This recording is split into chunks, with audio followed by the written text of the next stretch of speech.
What is up, boyos? It is Water Buffalo Man here, and we're back for more Dragon Ball Z Dokkan Battle. We got the Super Easy A of easily one of the best units in the game. Just came back from year one. Rose from the grave like a phoenix. The Supreme Super Warrior, Super Gogeta. They made him easily one of the top 10 units in the game right now. No question. Don't care what anybody has to say. This guy is easily one of the top 10 units in the game. Bar none. Just because of the amount of power he does. Like damage wise, defense wise, you can sit easily plus 1,000,000, and I'm not counting like LRs when I say top 10 units, because like URs, I want to preface that right now, URs. But let's break into him now. I covered him once before. He didn't change much. His laser still stayed the same. His super attack stayed the same. I wish they would have gave him a little bit of defense raising for super attack, even if it's for one turn only. That would have been great, but they didn't. But his passive skill becomes Overwhelming Strike, basic effects key to attack and defense of 200% start a turn. All attacks are effective against all types, which is fantastic. He has a 50% chance to hit a crit.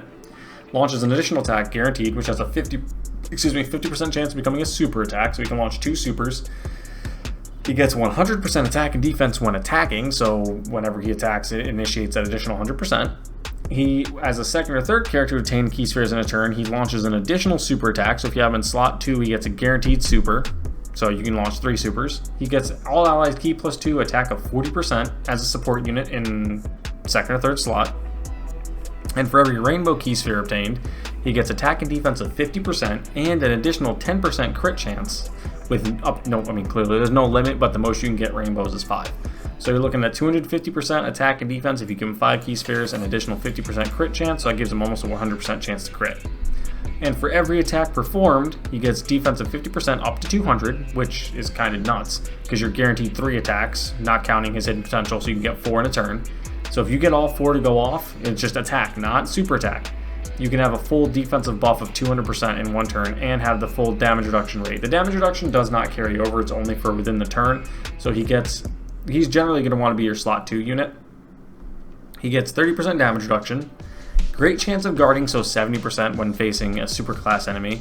And when there's an extreme class enemy, he gets a 77% attack and defense raise instead of just attack. So a super class, he gets 77 straight to attack. When facing an extreme class, he gets attack and defense of 77%, plus he gets a guaranteed crit and a guaranteed guard. So you're generally going to want to use him against extreme type stages. He is good against super type, don't get me wrong. He does not get that extra defense though. The crit chance isn't really necessary. You don't need that. Performs crit, that's not that special because he has 50% here, and after a few attacks, after giving him Rainbow Spheres, you're pretty much guaranteed.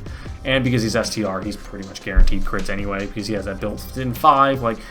And he has the attacks effective against all types, which is kind of pretty much critical hits on steroids because it just nullifies defense anyway. But that's his stats. His stats are really good too for what he is, and now the fact that they gave him a lot more defense is going to make him that much better. Leader skill wise, he's absolutely terrible, don't use him. But on his teams that he fits on, which are quite a bit, he's insane. Fusion easily fits the team, no question. Movie Heroes, definitely want to run him on Movie Heroes, absolutely no reason why you wouldn't. He links fantastic with this guy. They share 6 out of 6 links for him. He only has 6 links, by the way.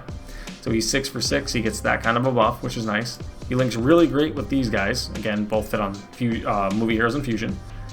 Final Trump card's pretty good, Time Limit's pretty good, he fits on Earth Protecting Heroes and Fused Fighters. Fused Fighters is really good as well, because he can link with this Vegito, which is really, really nice, because this Vegito is easily a slot 1.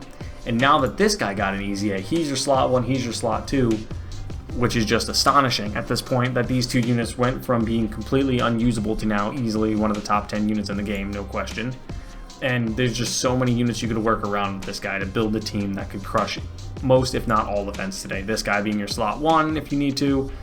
It's just insane. But after a little while, by the time you get to this form anyway, or even this Gogeta here, by the time you get to these 2 forms, this Gogeta or this Gogeta, this guy's going to have his full defense built up. So he's going to have that additional 200%. And if there's an extreme class enemy, you're going to get a huge defense buff. But now, how do we build this guy hidden potential wise? So how you want to build him hidden potential wise is very straightforward. Top left, you're going to go 3 additional, 6 dodge, 5 critical, because that's how the top left is built, because he's got the 5 built in. Then the bottom right, you're going to go 3 additional, 9 dodge, so it's going to end up being 6 additional, 5 critical, 15 dodge. And then from left to right with skill orbs, it's going to be additional dodge or crit dodge, but I'm going to say additional dodge all the way across the board. That's the way better option. But thank you guys for watching, and I'll see you guys back here next time for more Dragon Ball Z Dokkan Battle. See you guys then.